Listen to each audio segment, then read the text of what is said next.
Okay, good morning. So, meron po tayong nabiling gamit sa Baguio. Actually, first time po natin mag-vlog ng ganito.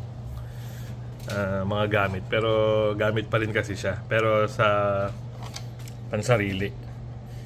Okay, so long lasting, smooth shape. Ito po yung Gillette Pro Glide 5. Nasa 800 plus po siya.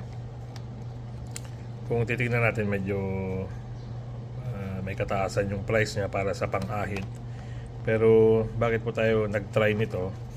Kasi yung ibang mga pang-shave natin nagsusugat po. So ito parang kukunin niya yata yung contour nung skin, so protected. Hindi siya basta nakakasugat. So try po natin mamaya. Then bigay ako ng short feedback kung kumusta. And then, ang refill niya, yung dalawang piraso po is nasa 600 pesos yata o 700. So, bili po natin to sa Watson's sa Baguio, sa SM Baguio. Okay.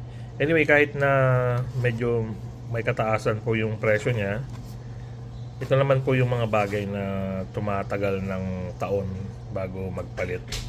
So, kung i-calculate natin yung, let's say, 800 pesos, i-divide natin sa 1 year na service niya, then sulit naman na po yan kasi pang personal naman na gamit natin. Like katulad ko po, siguro kailangan kong mag-ahit ng 2 to 3 times per week.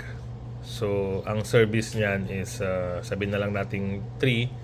So, 12 shavings per month. So, yun po ang serbisyo nito.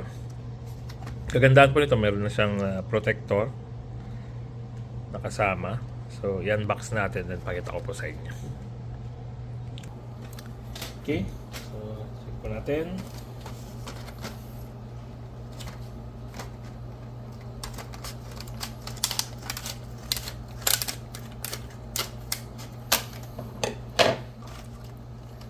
Normally po yung mga Gillette, maliban sa kasama niyang isa, meron siyang free na isa na. Pero this time po talagang wala siyang kasama. Then medyo ganun pa kataas yung price niya. Kaya siguro iba talaga yung quality nito. Okay. So yung handle po niya is medyo may kabigatan. So makukuha nyo na premium talaga. So ito po yung sinasabi ko kanina na lagay ko po muna. So, yun yung taas niya, yung parang nagpapadulas. Then, normally meron po itong click sound. Yun. Oh.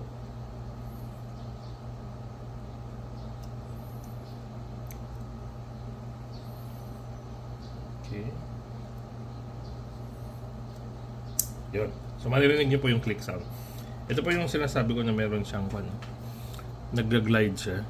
Ayan po. So, susunod siya doon sa contour nung skin natin. So, hindi siya nakakasugat. So, hindi po katulad nung ordinary na fix. So, pag medyo napadiin po, magkukan siya. Kumbaga kakayuri niya yung pinakamataas na portion. Unlike dito, mag-glide siya. Depende dun sa dadaanan niya. Okay?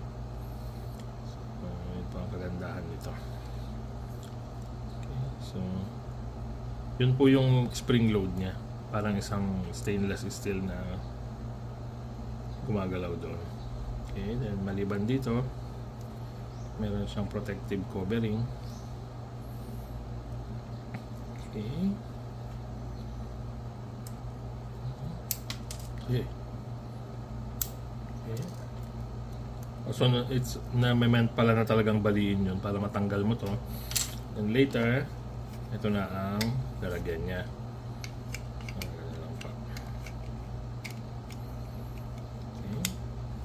Okay.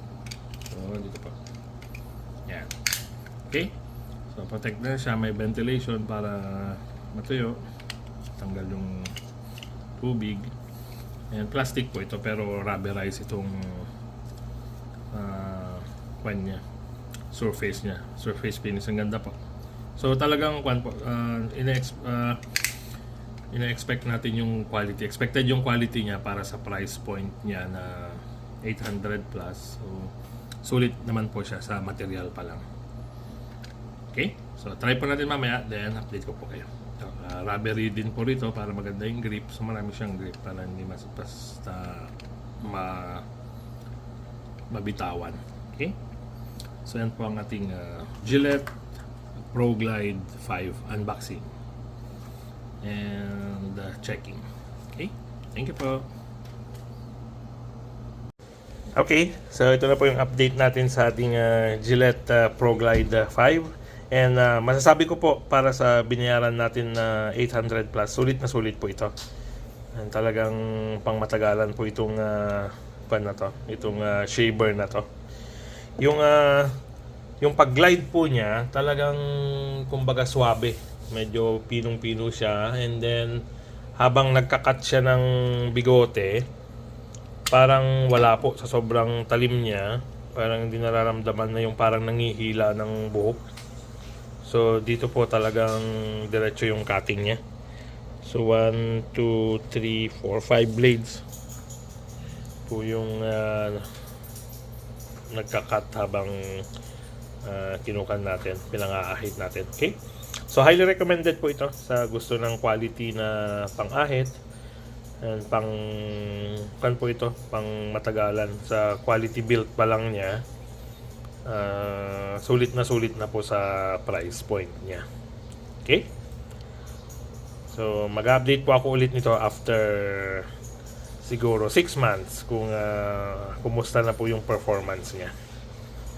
Okay? Salamat po.